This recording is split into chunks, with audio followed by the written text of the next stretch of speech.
नमस्कार दोस्तों, स्वागत है नई कहानी में। कमला, आज बड़े दिनों बाद मैंने स्वाद से खाना खाया। सच, माँ की याद आ गई। वाह, तब तो तू हर संडे को मेरे घर आ जाया कर। मेरे पति 6 महीने के लिए कंपनी के काम से विदेश गए हैं। फिर हम दोनों मिलकर ढेर सारी बातें करेंगे और साथ में खाना का मजा लेंगे। कमला ने घर आई सहेली शांति से हंसकर कहा। हर रविवार को आना मेरे लिए नामुमकिन है। खैर, तू पहले एक बात बता, तुम्हारे यहाँ जो बूढ़ी खाना बनाती है वो महीने में कितने पैसे लेती है? सच, बहुत टेस्टी खाना बनाती है। खाने के बाद मैं उंगली चाटते रह गई। उसे मेरे घर भी भेज दिया कर। जितने पैसे कहेगी मैं उसे दूंगी, क्योंकि मेरी सास बहुत बीमार है। खाना बनाने वाला कोई मिल जाए तो मुझे बहुत राहत होगी। बिना सहारे के वो बिस्तर से उठ नहीं पाती। हर वक्त तो उनके पास एक आदमी चाहिए। ओह, पर ये बूढ़ी। रसोई घर से आ रही बूढ़ी पर नजर पड़ते ही कमला के मुंह से बात गले में अटक कर रह गई। बेटी, मुझसे अब अधिक काम नहीं होता। यही कर लेती हूँ, बस इतना ही काफी है।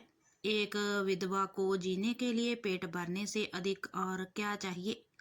अपने जज्बात को संभालते हुए बूढ़ी ने दोनों के करीब पानी भरा जग रख और रसोई घर वापस जाने लगी।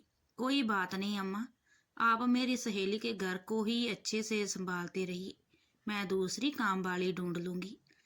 शांति ने सरलता से जवाब दिया। कमला, अब मुझे जाने दे।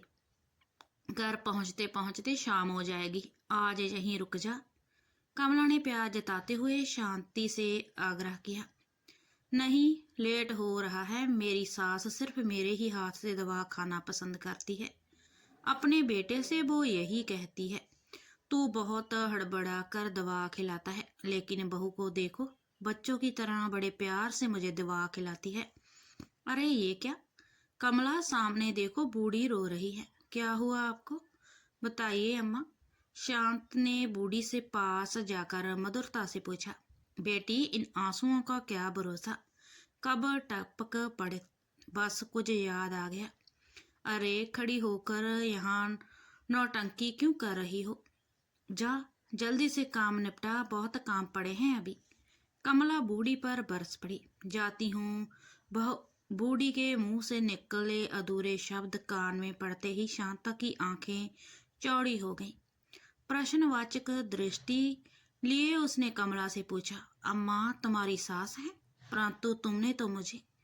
अरे, पति की माँ को तुमने नौकरानी बना डाला। कमला का सर नीचे झुक गया। हे भगवान, तुम्हें सहेली कहने में शर्म आ रही है। अब मैं यहाँ 1 मिनट नहीं रुक सकती।